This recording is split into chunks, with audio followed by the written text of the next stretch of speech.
Mshike adabu zenu. Sapna we. Haya bwana, kuja subiri dakika mbili kisha tunafika. Haya bwana. Baba mimi ndo natoka Sapna. Naam. Jo. Naam. Unaenda?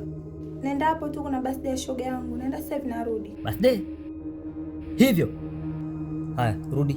Lakini baba, mama tayari amesha. We. Nimemruhusu mimi.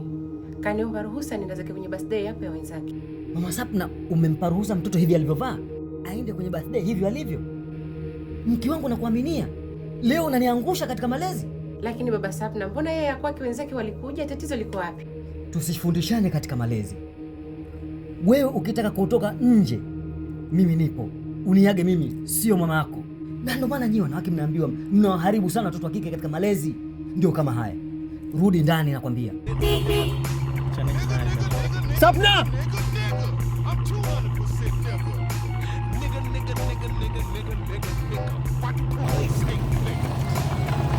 Mzee! Sapna uko wapi? Tutachelewa.